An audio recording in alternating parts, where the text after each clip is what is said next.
And welcome to judiciary plus. तो जैसा कि आप सब देख पा रहे होंगे वीडियो के टाइटल में भी और आपके स्क्रीन में भी कि आज के वीडियो में हम डिस्कस करने वाले हैं एमपीसीजे का प्रिलिमिनरी एग्ज़ाम जो कंडक्ट हुआ था 6 मई को। उसका रिज़ल्ट कब आएगा, आखिरकार रिज़ल्ट आने कब वाला है, इसके रिगार्डिंग हमने ऑलरेडी 2 नोटिफिकेशन मिल चुका है एमपीसीजे की तरफ से, जिसमें कि सीट इंक्रीज होने की बात करी गई थी। जब एमपी हाई कोर्ट ने नोटिफिकेशन रिलीज़ की थी 2021 की एमपीसीजे 2021 की जो नोटिफिकेशन रिलीज़ हुई थी, तो टोटल नंबर ऑफ सीट्स जो थी वो हमारे पास थी 123। तो 123 सीट्स थी जिसमें प्रिलिमिनरी एग्जाम्स में सिलेक्शन होने वाला था इंटू 10, यानी कि 1230 अप्रॉक्स बच्चे लिए जाएंगे। कुछ ऊपर नीचे होते हैं क्योंकि कट ऑफ पे 100 बच्चे अगर होंगे तो उन 100 बच्चों का सिलेक्शन होगा, चाहे इस 1230 से 1330 हो जाए नंबर, तो भी डिफरेंस नहीं क्रिएट करता, उन 100 बच्चों को लिया जाता है। तो थोड़ा ऊपर नीचे तो होता है, बट इतना ही अप्रॉक्स नंबर होता, क्योंकि ये नोटिफिकेशन में भी दिया रहता है कि आपको इंटू 10 बच्चों का सिलेक्शन होगा मेंस में जो बैठेंगे जाके, ठीक है, और इंटू 3 बच्चों का सिलेक्शन होगा जो कि फाइनली इंटरव्यू में पहुंचेंगे। तो ऐसा चलता है। देन इन्होंने एग्ज़ाम से पहले ही इसमें मॉडिफिकेशन किया और इंक्रीज़ कर दिया सीट्स को। फिर हमारे पास जो इंक्रीज्ड सीट थी वो हो गई 154। फिर जो सिलेक्शन होने वाला था वो ऑलमोस्ट 1500 बच्चों का होने वाला था। इतने बच्चों का सिलेक्शन होने वाला था प्रिलिमिनरी एग्जाम्स में।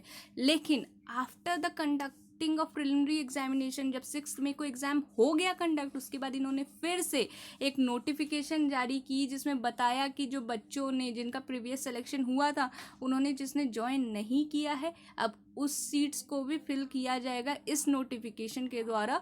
और टोटल फाइनलाइज जो सीट्स हैं हमारी वो हो गई हैं 270, जो कि बहुत अच्छी खबर है, क्योंकि अब जो है फाइनल सीट्स हो जाएंगी इतनी, यानी कि 3000 ऑलमोस्ट बच्चों को लिया जाएगा।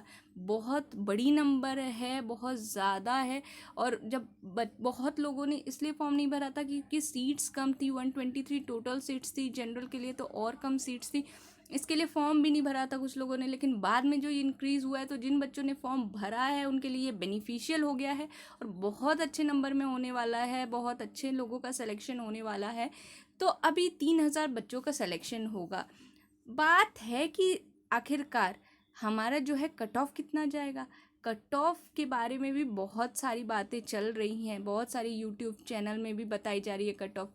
पेपर जो था हमारा इजी आया था। हमने अपने टेलीग्राम चैनल में एक पोल भी कंडक्ट कराया था। अगर आपने हमारा टेलीग्राम चैनल नहीं ज्वाइन किया, डिस्क्रिप्शन बॉक्स में मैं लिंक डाल दूंगी, वहाँ जाके आप ज्वाइन कर लीजिएगा। मैं टाइम टू टाइम जो भी लीगल अपडेट्स होते हैं, जो भी वैकेंसी होती है, जो भी अपडेट्स होती है, मैं उसमें पोस्ट करती हूँ, तो वो बिल्कुल ज्वाइन कर लीजिएगा।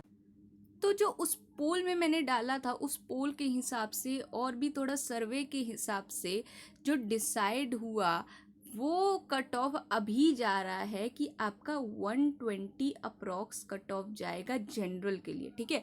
कैटेगरी का आप निकाल सकते हैं, इससे ही बाकी जो है 3-4 नंबर 5-6 नंबर पीछे कम कर लीजिए, कैटेगरी वाइज ऐसे आप निकाल सकते हैं। जनरल का मैं बता रही हूँ 120 जाएगा। सीट्स भी बढ़ चुके हैं तो हो सकता है 120 से भी नीचे जाए, 115 भी जा सकता है, लेकिन बहुत कम चांस है क्योंकि पेपर जो था हमारा मॉडरेट टू इजी की तरफ ज़्यादा था। ये बच्चों ने, जिन कैंडिडेट्स ने एग्ज़ाम दिया है, उन्होंने ही बोला है, ये मैं अपने मन से बातें नहीं कर रही हूँ, ठीक है। तो ये ध्यान में रखिएगा।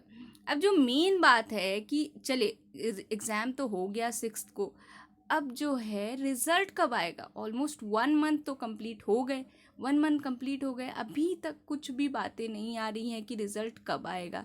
तो रिज़ल्ट जो है आपका, बहुत ज़्यादा चांसेस हैं कि इस मंथ में आ जाए, यानी कि जून मंथ में जो है ना, बहुत ज़्यादा चांसेस हैं कि आपका रिज़ल्ट जो है आ जाएगा, ठीक है। लेकिन ये जो है ये प्रोबेबिलिटी है, ये कंफर्मेशन नहीं है किसी भी एंगल से। लेकिन ये जो प्रोबेबिलिटी भी है ये भी मैं अपने मन से नहीं बता रही हूँ, कुछ सोर्सेस है उसके थ्रू मैं बता रही हूँ कि ये जो जून में है आपके बहुत ज़्यादा चांसेस हैं कि रिजल्ट जून में आ जाए। लेकिन मेन बात ये है कि आपको वेट नहीं करना है कि आपका रिजल्ट आता है, आपका सिलेक्शन होता है, तब आप पढ़ना शुरू करेंगे मेंस के लिए। ये गलती बिल्कुल मत करिएगा, क्योंकि जो सीरियस कैंडिडेट है उन्होंने ऑलरेडी स्टार्ट कर दिया है। अगर आपने अभी तक नहीं किया, आप ऑलरेडी 1 मंथ पीछे चल रहे हो, तो ये मिस्टेक बिल्कुल भी मत करो कि रिजल्ट आने का वेट करो। अगर आपने पढ़ लिया तो आपका कुछ नुकसान नहीं होने वाला है। अगर आपने फैसला कर लिया है कि आपको जज बनना है तो ये पढ़ाई आपको आगे काम देगी। अगर आप नहीं भी बनते हो जज, तो आप अच्छे एडवोकेट तो ज़रूर ही बन जाओगे अगर आप पढ़ रहे हो। आपको कहीं से भी कुछ नुकसान नहीं होने वाला है, तो वेट किस लिए कर रहे हो? बिल्कुल वेट मत करो और अपनी पूरी पूरी ईमानदारी से जो है मीन्स की तैयारी करो। And all the best for your results. जो भी होगा, इस बार सिलेक्शन होगा या नहीं होगा, इस बार नहीं होगा तो अगले बार होगा। एक बार एमपी ने डिले किया बिकॉज ऑफ कोविड-19, फिर से अब ये डिले नहीं करने वाली एग्ज़ाम। हर बार एग्ज़ाम कंडक्ट, हर ईयर एग्ज़ाम कंडक्ट कराएगी। आपने देख रखा है 19 का रिज़ल्ट आने से पहले इन्होंने नोटिफिकेशन दे दिया था 2021 का, और एग्ज़ाम भी कंडक्ट करा दिया। तो आप देख सकते हो कितनी जल्दी प्रोसेस चलती है इनकी। तो बिल्कुल भी डिले नहीं होगा। अब कोविड-19 भी कंट्रोल में है, तो हर साल एग्ज़ाम आएगा। अगर आपका इस साल नहीं भी होता है तो आपकी पढ़ाई वेस्ट नहीं जाएगी। तो keep preparing, don't wait for your results, ठीक है। और मुझे पता है कि रिज़ल्ट आने के बाद पढ़ाई अलग लेवल की चलती है, तो ठीक है, उसके लिए ही मैंने ये वीडियो बनाया है, और जिसमें मैं श्योर कर रही हूँ आपको कि जून में बहुत ज़्यादा प्रोबेबिलिटी है। आप 80% मान के चलो कि इस मंथ ही रिज़ल्ट आपका आ जाएगा, ठीक है। दिल्ली जुडिशरी का जो एग्ज़ाम हुआ था उसका रिज़ल्ट ऑलरेडी आ गया है। जिन्होंने दिया है उन्होंने देख लिया होगा अपना रिज़ल्ट क्या है। अगर उनमें भी सिलेक्शन हुआ है तो ऑलरेडी आप डीजीएस के लिए प्रिपेयर कर रहे होगे, मेंस के लिए। एमपीसीजे में भी अगर आपको लग रहा है कि आपके अच्छे चांस है, आपके अच्छे मिल रहे होंगे, क्योंकि मार्क्स ऑलरेडी आंसर की जो है रिलीज़ कर दी गई थी, उसी दिन कर दी गई थी जिस दिन एग्ज़ाम हुआ था। तो 6 मई को ही रिलीज़ हो गया। तो आप लोगों ने मैच कर लिया होगा अपने मार्क्स, आपको समझ में आ रहा होगा कि आपका होने वाला है या नहीं होने वाला है। तो अगर आपके डीजीएस में भी हो गया है तो आप कॉमन सब्जेक्ट्स तो जो हैं वो तो कंप्लीट करके रख ही सकते हो, क्योंकि एग्ज़ाम्स में भी ज़्यादा डिफरेंस नहीं होगा। डीजीएस का तो एग्ज़ाम हो ही गया, उसके कुछ दिन बाद रिजल्ट आने के बाद एमपीसीजे का भी एग्ज़ाम जल्दी कंडक्ट होगा। तो कॉमन सब्जेक्ट तो आप अच्छे से कर लो, जो डीजीएस में भी है एमपीसीजे में भी है, ताकि एमपीसीजे के लिए भी आपका हो जाए। बाकी जो डीजेएस का एग्ज़ाम का लेवल है वो थोड़ा अपर साइड होता है, थोड़ा टफ़र लेवल में होता है। तो अगर आपने डीजेएस की प्रिपरेशन अच्छी करी है तो एमपीसीजे का तो आपका प्रिपरेशन अच्छा हो ही गया होगा, अच्छा चल ही रहा होगा। तो कॉमन सब्जेक्ट्स में भी तो आपको फिक्र करने की बिल्कुल भी ज़रूरत नहीं है, उधर हो जाएगा। और जैसे ही डीजेएस आपका मेंस ख़त्म होता है, आप तुरंत शिफ्ट करो अपना प्रिपरेशन एमपीसीजे मेंस की तरफ। जो बाकी के सब्जेक्ट्स है उस पर फोकस करो, आप क्लियर ज़रूर करोगे। बिल्कुल बस मोटिवेटेड रहना है, अपना काम ईमानदारी से करना है, सिलेक्शन ज़रूर होगा। आप कितने इंटरव्यू पढ़े हैं यूट्यूब चैनल पे जो ऑलरेडी जज बन गए, सबका यही कहना है कि उन्होंने इतनी मेहनत करी, उनको रिज़ल्ट मिला, आपको भी ज़रूर मिलेगा। So all the best guys, keep preparing for your examination. Result जल्द ही आपके सामने आ जाएगा। तो this is all for today's. I am signing off today's session. Thank you.